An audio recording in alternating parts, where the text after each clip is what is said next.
Sabe, queridos, quando eu estava preparando essa palavra que eu vou trazer para vocês hoje, eu tive, devido ao tema da palavra, eu tive meio que um receio de não ser uma palavra coach.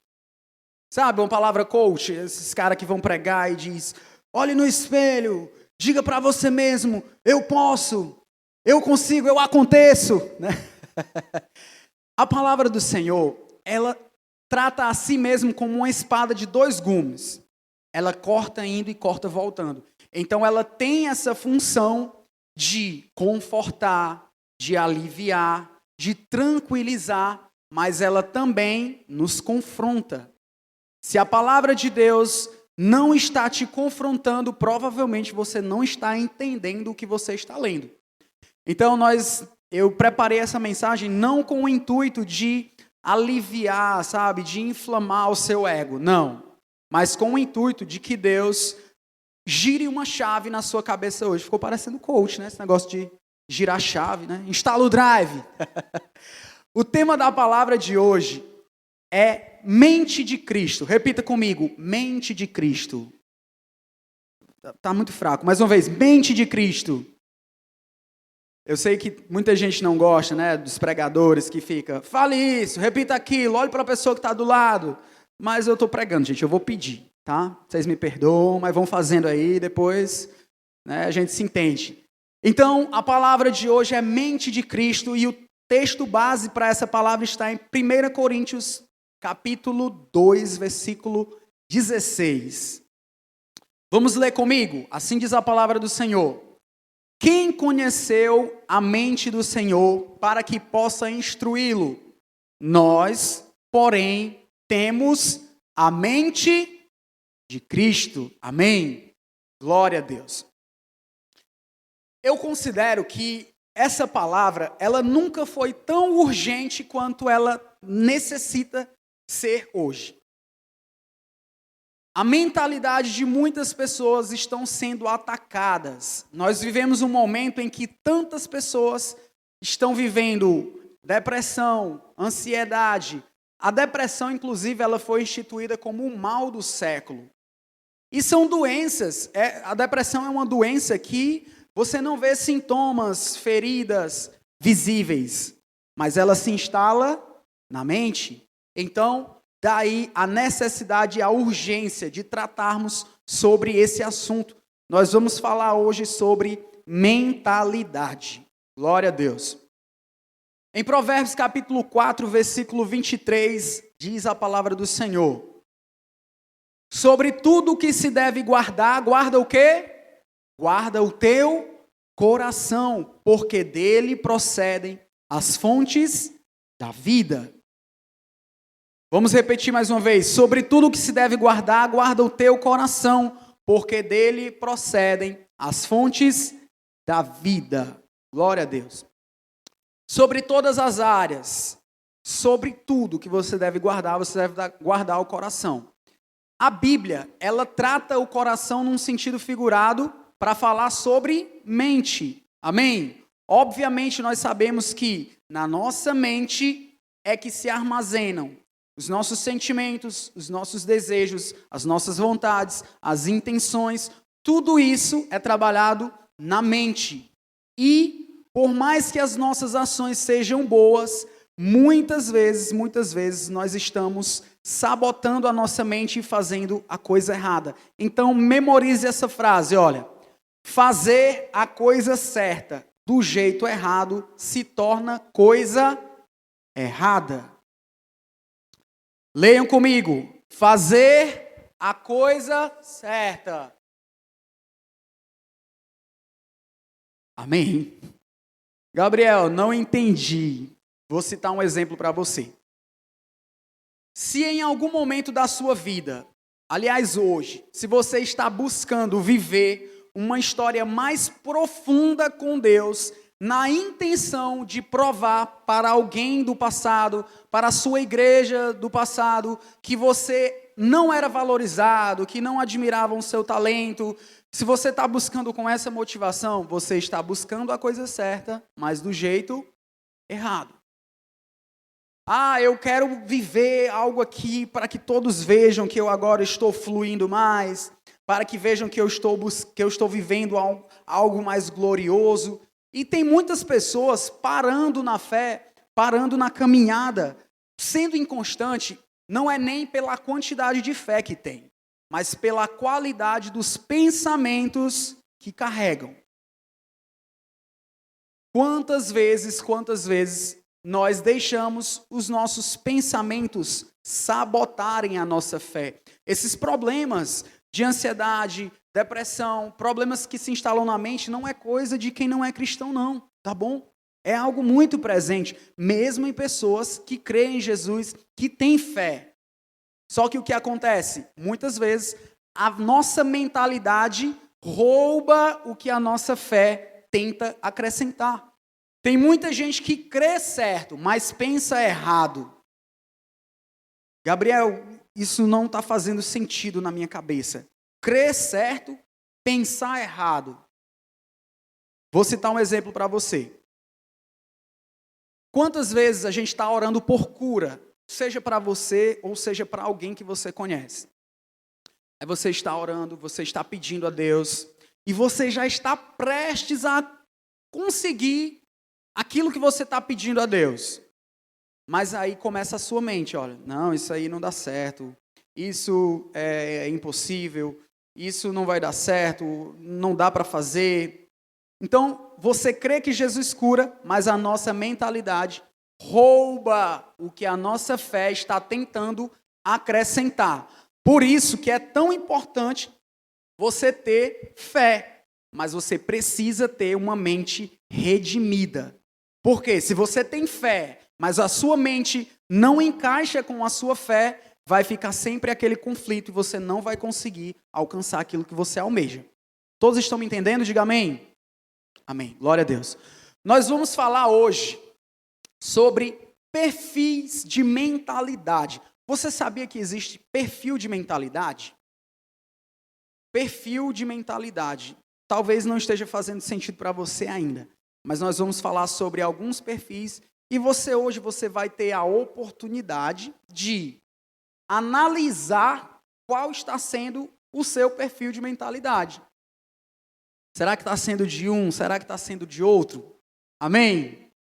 Vamos aprender juntos e nós vamos falar o primeiro perfil de mentalidade. Vai ser mentalidade de fuga. Repita comigo, mentalidade de fuga. O que significa isso? Alguém que deixa de viver o novo para fugir do velho. Sabe, ultimamente, quantas e quantas pessoas nós temos visto sair da sua igreja porque se decepcionou. Eu não gostei dessa igreja, me decepcionei, vou procurar outra. Aí ele vai para outra. Aí ele chega lá e se decepciona também. O erro está em quê? Está procurando a igreja perfeita. A igreja perfeita existe? Não. Então a pessoa fica, vou para essa aqui. Aí, não, essa aqui eu não gostei porque o pastor é muito mortinho. Aí vai para outra. Eu vou para essa aqui. Não, essa aqui o pastor grita demais. Então, ele está procurando alguma igreja que encaixe no seu grau de perfeição. E sabe o que é o pior?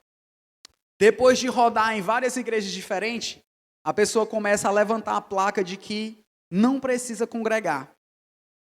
Não, acho que dá para servir a Deus da minha casa. Eu posso servir a Deus na minha casa. E a igreja é um lugar de pessoas imperfeitas. Deus se agrada se você deixar de congregar para ficar servindo só em casa? Não. O Senhor, Ele ama a comunhão dos santos. E é mandamento do Senhor que sejamos corpo de Cristo. Fora aquela mãozinha da família Adams, né, que anda sozinha. Vocês já viram alguma parte de corpo andando sozinha por aí? Não. Logo, se você não está em congregação, você não está sendo corpo de Cristo. Se você concorda, respira. Não existe a igreja perfeita. A congregação é um lugar de pessoas imperfeitas.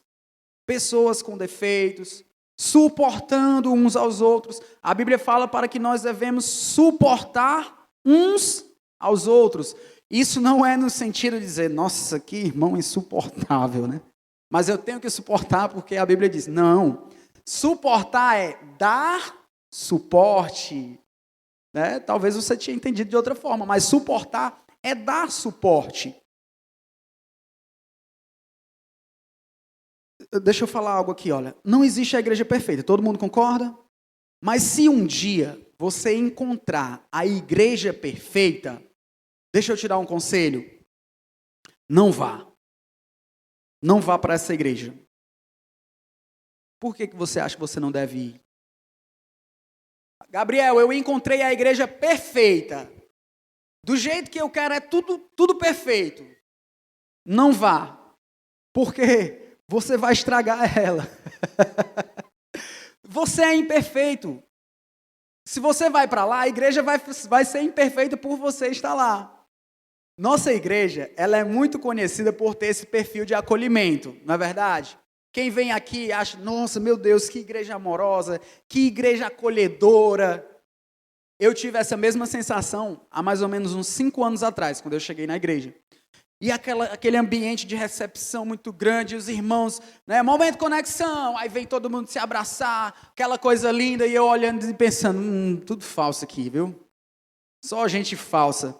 Porque eu vivi uma experiência que me traumatizou no passado. Então, para mim, toda a igreja era igual. Aí, anos depois, né, convivendo aqui, eu percebo que ser acolhedora é a identidade da nossa igreja.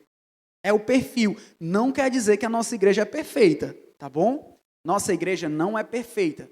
Mas o trauma que eu tinha vivido no passado estava me impedindo de viver algo novo. O problema de uma mentalidade fugitiva é que ela sempre está buscando dar uma resposta ao passado. E muitas pessoas deixam de viver o novo para viver o passado. Outro exemplo aqui, prático para vocês.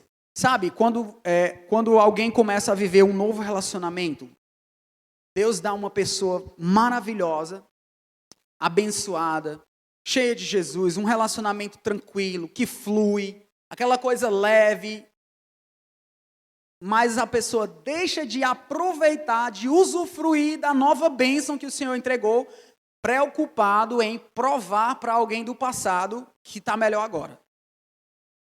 Vocês estão me entendendo? Olha, deixa de estar aqui aproveitando para ficar, não, mas o fulano tem que ver que agora eu estou feliz, agora eu estou bem. Oh, queridos, nós não podemos construir o novo olhando para o velho, porque as coisas velhas se passaram e tudo se fez. Como que você vai construir o novo se você está preocupado com o velho? Eu quero declarar sobre a sua vida que Deus tem um novo tempo na sua história. Amém? Você recebe? Deus, Ele tem uma nova história separada, preparada para você. Mas você não vai conseguir se você estiver vivendo com uma mentalidade de fuga. Amém? Glória a Deus. Vamos para a próxima.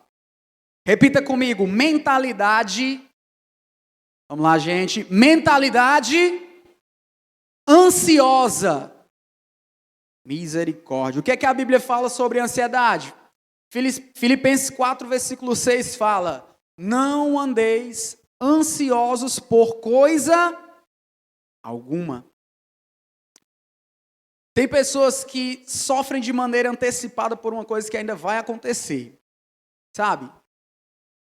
Você sabe que vai acontecer alguma coisa lá na frente, lá no futuro. Aí você começa a sofrer agora. Oh, meu Deus, meu Deus. E quando isso acontecer, o que é que eu vou fazer? Está sofrendo antecipadamente. Nós estamos tão preocupados em gigantes que podem surgir, que nós estamos cansados para enfrentar os gigantes de agora. Ei, queridos, se preocupa com hoje. Resolve o que você tem para resolver hoje. O que é que a Bíblia fala? Deixe que o amanhã se preocupe com o amanhã.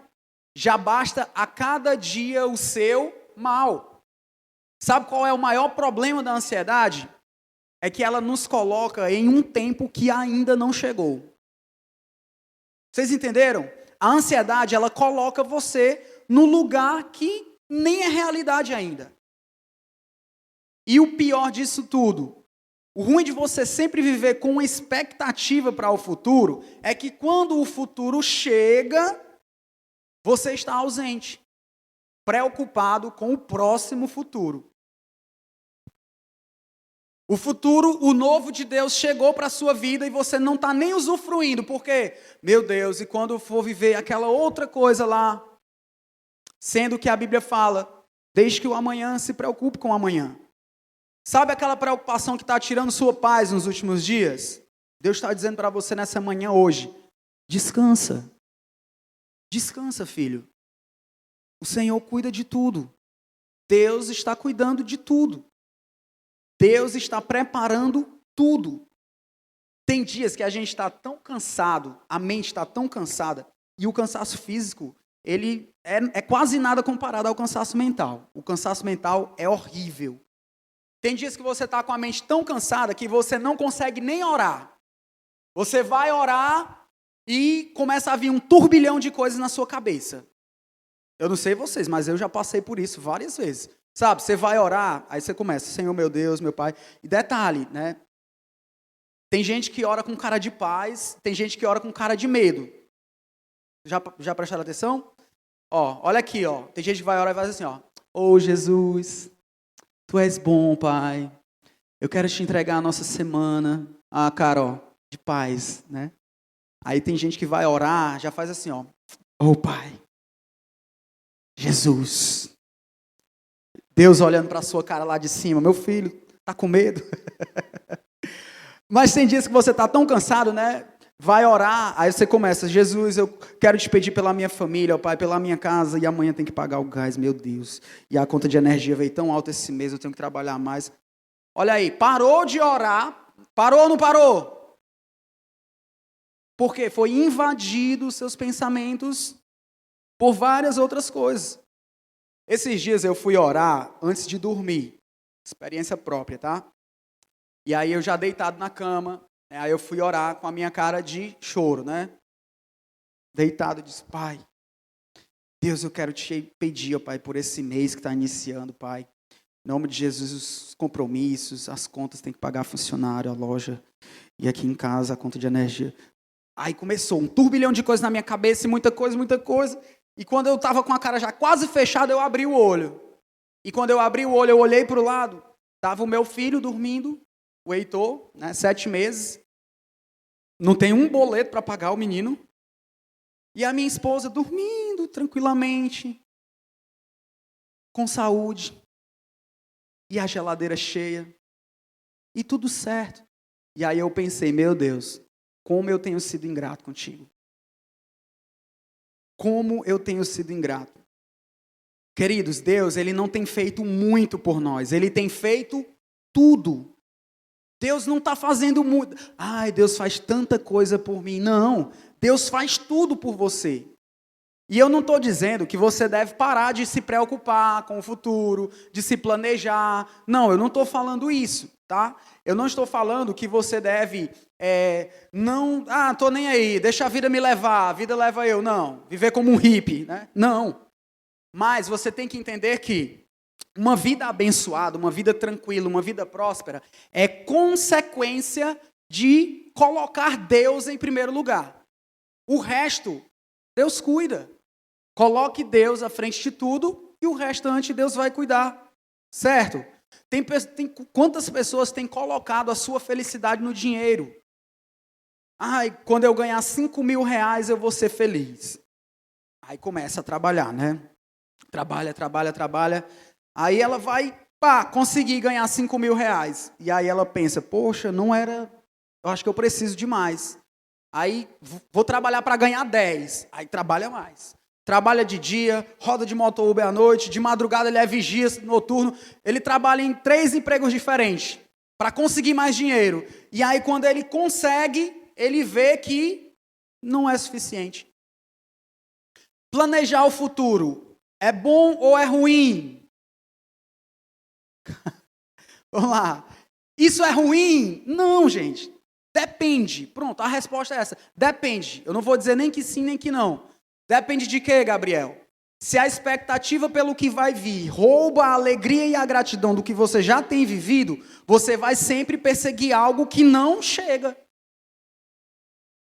Quantos estão me entendendo? Diga amém. Se você está numa expectativa tão grande pelo que vai vir e você não está lembrando de agradecer o que já tem vivido, você vai viver perseguindo, correndo atrás de uma coisa que nunca vai chegar. Glória a Deus. Depois eu passo o gelol, tá bom, gente? Próxima mentalidade, repita comigo. Mentalidade de escassez. Vamos lá. Mentalidade. Vocês foram na frente, eu vou deixar. Tá? Amém.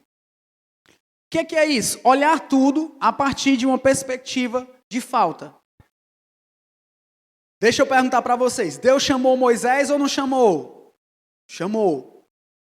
E aí Deus pega Moisés e fala, olha, é o seguinte, eu tenho esse plano, vai acontecer isso aqui, você vai libertar o povo, vai para o deserto, vai para a terra prometida, e todo o plano. E Moisés olha para Deus e diz, Senhor, quem sou eu?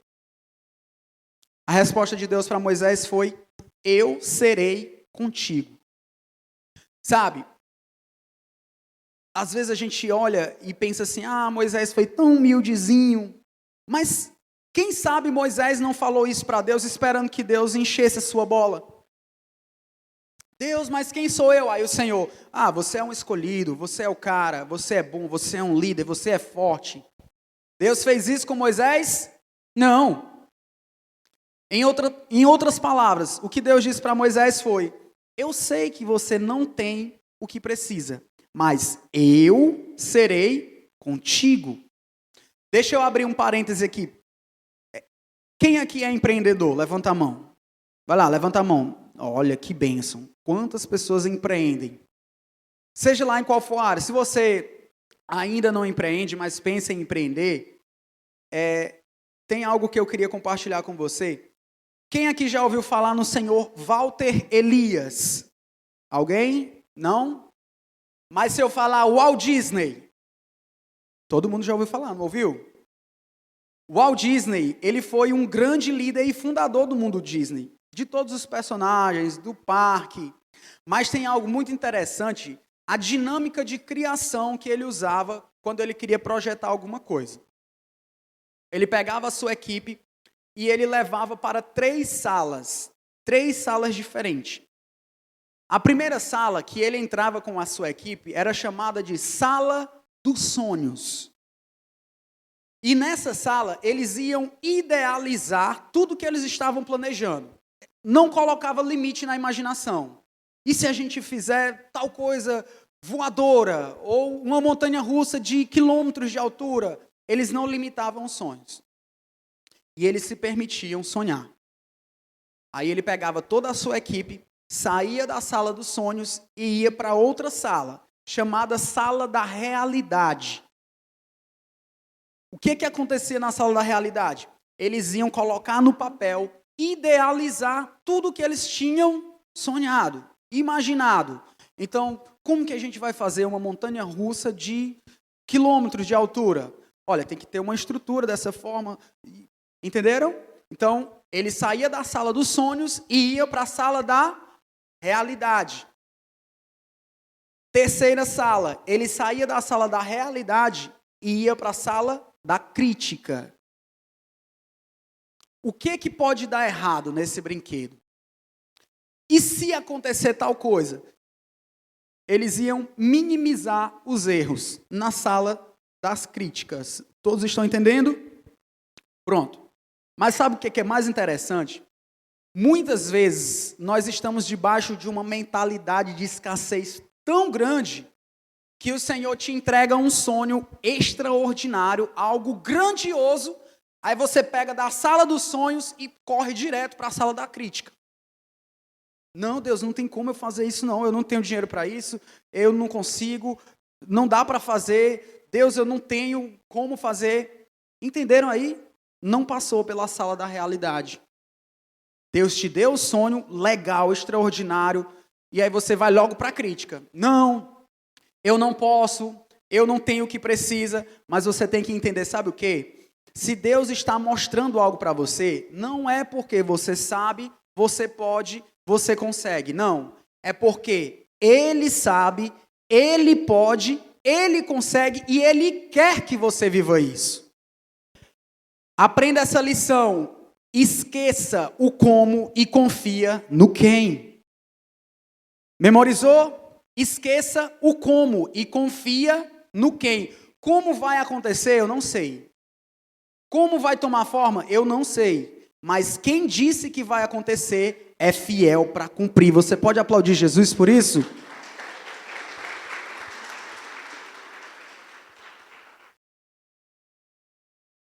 A próxima vez aplaude um pouquinho mais para dar tempo eu beber água, tá? Você não pode reduzir o Deus do impossível ao Deus das coisas difíceis. Deus, ele é o Deus do impossível? Sim. Ele é o Deus das coisas difíceis? Sim. Mas as coisas difíceis a gente consegue fazer, dependendo, né, do que seja. Mas nós nunca podemos limitar o poder de Deus. A Bíblia fala, quando Jesus foi encontrar Lázaro, Lázaro estava doente? Não. Lázaro estava à beira da morte? Não. Lázaro tinha acabado de morrer? Não. Lázaro tinha morrido fazia 4 dias. Ai, não, aí já não dá, já está fedendo, já está em decomposição. Pois é, mas a morte ela encontrou com o dono da vida. E quando algo sai da boca de Deus, começa a tomar forma. Nós temos essa mania de medir, sabe? Não, acho que aqui já é demais. Demais para você. Para Deus, nada é impossível. E nunca será. E o pior, tem o estágio 2.0 da incredulidade. Sabe qual é? Não, se é assim é porque Deus quis. A pessoa nem ora pelo que... Porque não... É assim porque é a vontade de Deus. Eu não estou dizendo isso, tá? Mas você já parou para pensar, será que Deus não criou toda essa situação para usar você como um agente de milagres? Já pensou? Se tudo isso que está acontecendo for para Deus usar você como um agente de milagre, de transformação, você está pronto? Vou perguntar de novo.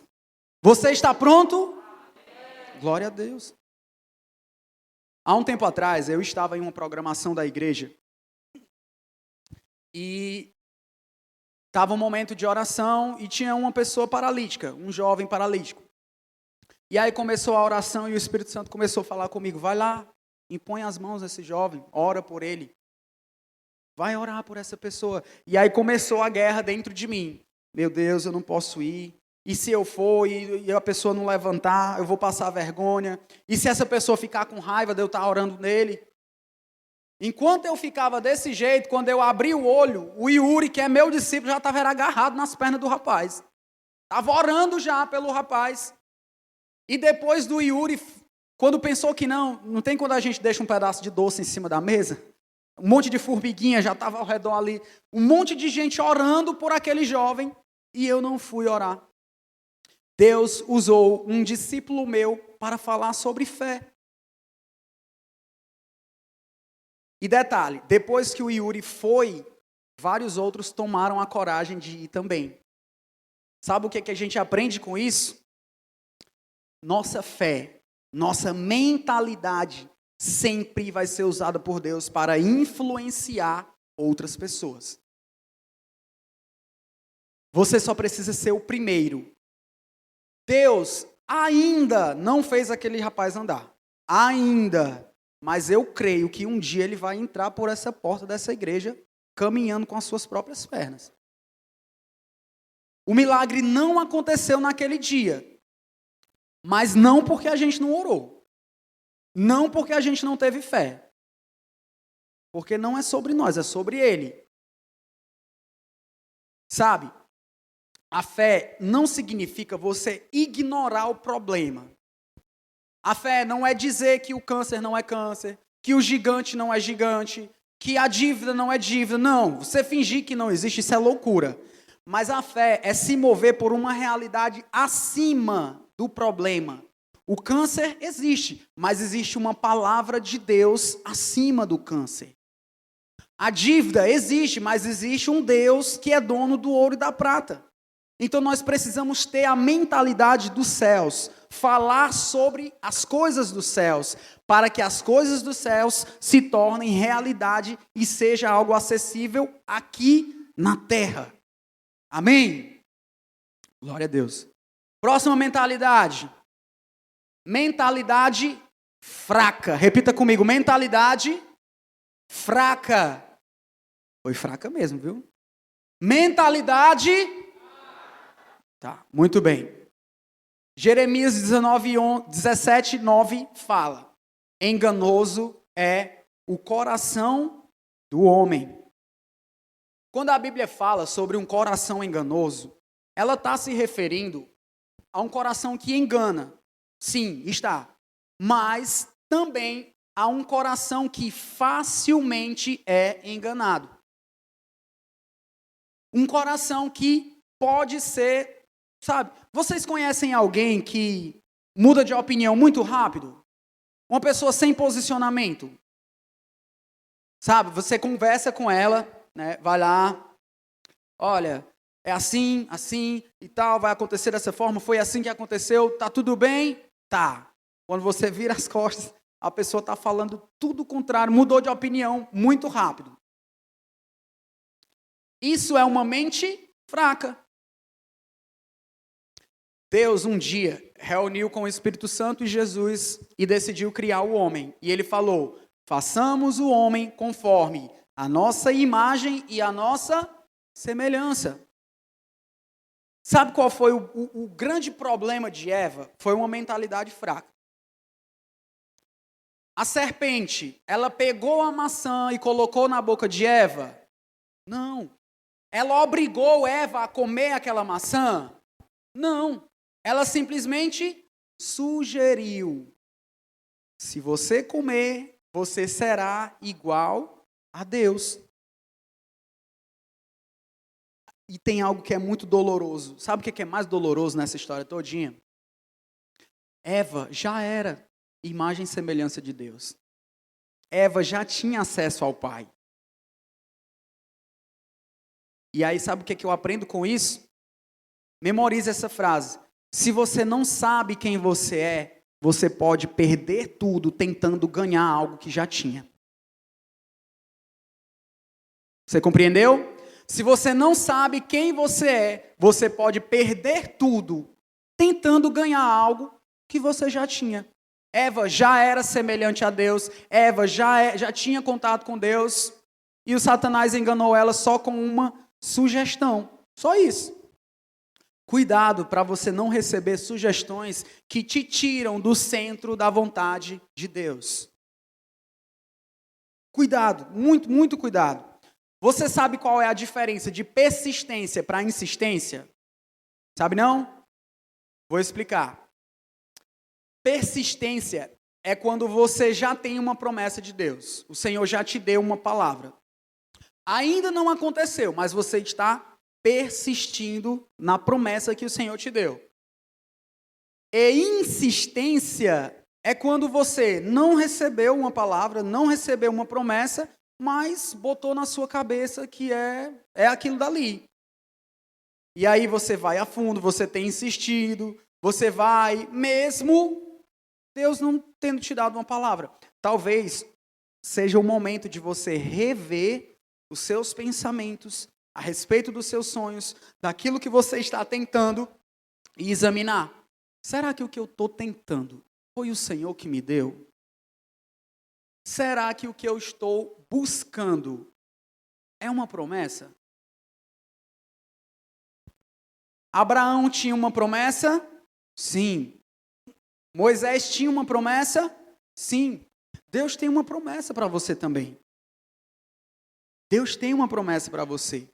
Só cabe você ouvir. O que é que Deus tem reservado para mim? Se você já recebeu essa palavra, meu irmão, Não desiste de jeito nenhum. Persista. Se você tem certeza que a palavra que você recebeu foi de Deus, vá em frente, mesmo que ainda não tenha se realizado. Mas se você não teve confirmação de Deus, se você não recebeu do Senhor essa promessa, talvez seja o momento de você virar uma chave e buscar outro rumo. Amém? Glória a Deus. Estamos chegando na última. E vocês falam, vou repetir. Vamos lá, a última. Repita comigo, mentalidade fechada. Tá fechada demais, gente. Vamos lá. Mentalidade. Em Romanos capítulo 12, versículo 2, a parte B do versículo, fala, mas transformai-vos pela renovação da vossa mente, para que experimenteis qual seja a boa, agradável e perfeita vontade de Deus. O que é que significa metanoia? Mudança de mentalidade.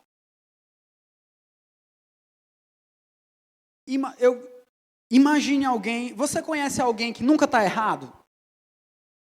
Sabe aquela pessoa que nunca está errada? Todo mundo conhece, sei. Você conhece alguém que não sabe pedir desculpa? Conheço, sim. São pessoas que têm a mente fechada, sabe? Aquela pessoa que vive de mau humor, que se inflama com qualquer coisinha. Parece que dorme com raiva e acorda com ódio. Que vive de cara feia e nem está com fome, é só a cara feia mesmo, aquele semblante fechado.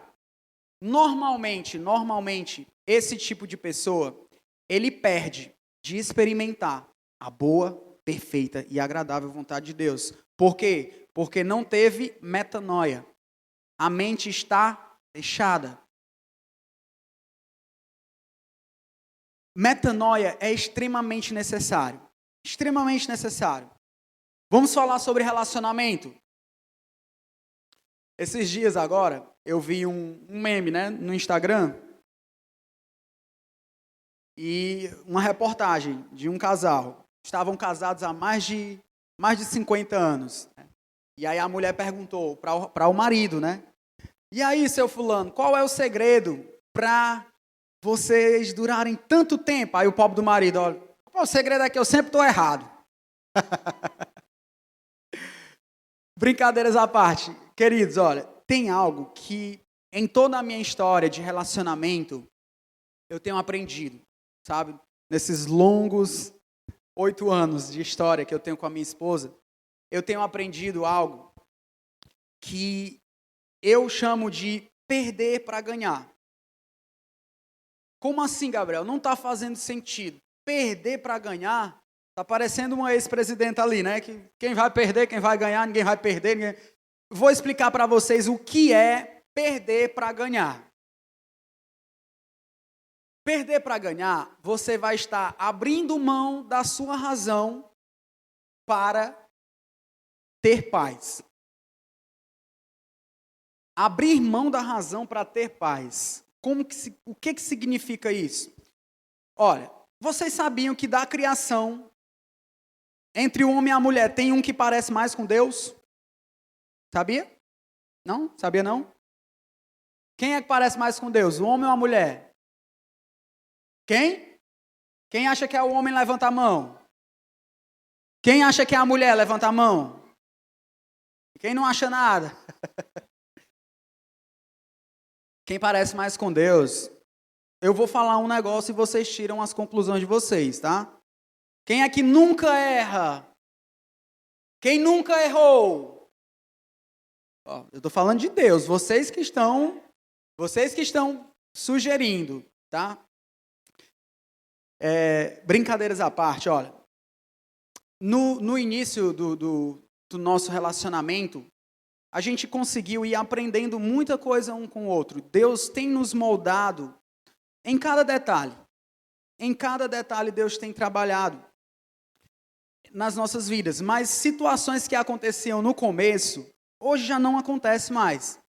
Vou citar um exemplo para vocês. Olha, um certo dia, eu já estava, né, final de dia, já à noite, cansado já, né? Toma aquele banho, deita na cama ao lado da esposa.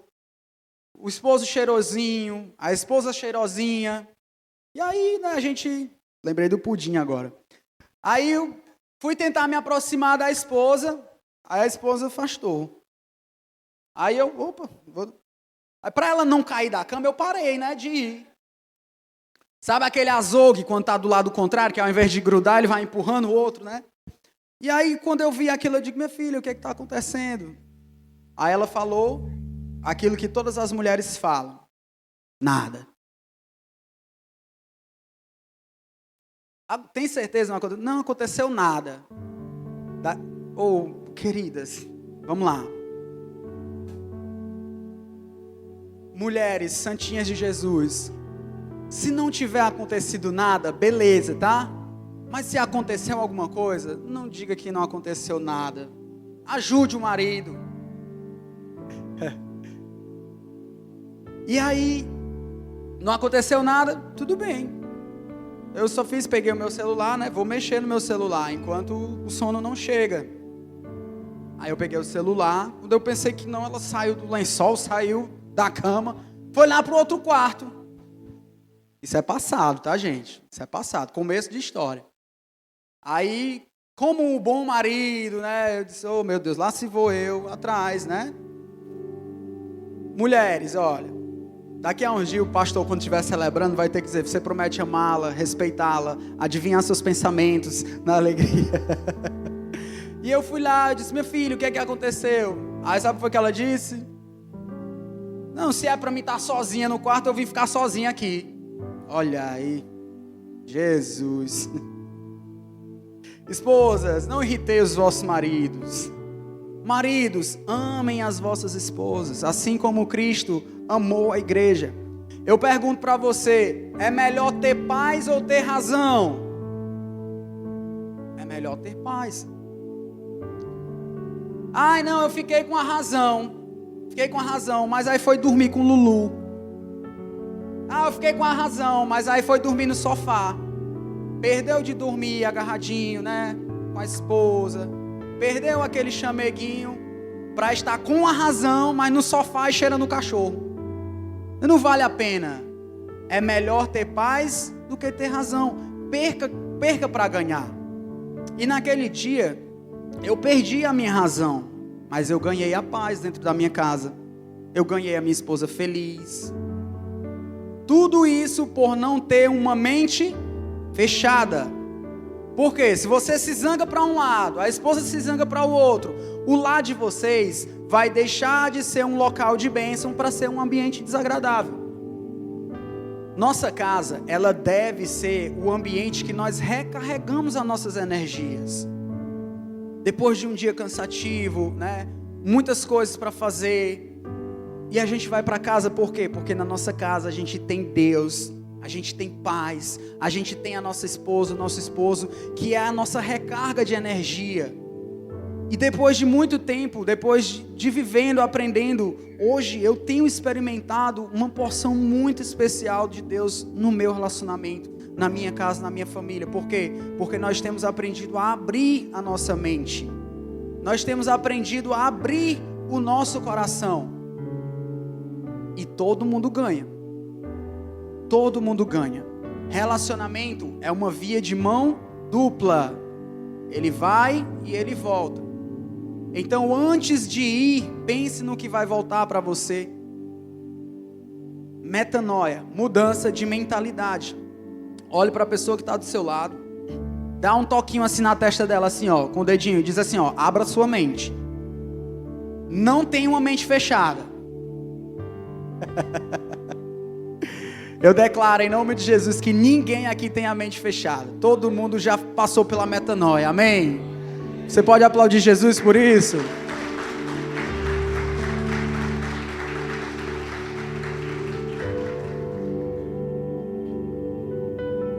Um dia eu escutei uma frase muito legal e eu queria compartilhar com vocês. Essa frase fala assim, olha, cuidado. Pensamentos se tornam palavras. Palavras se tornam ações. Ações se tornam hábitos.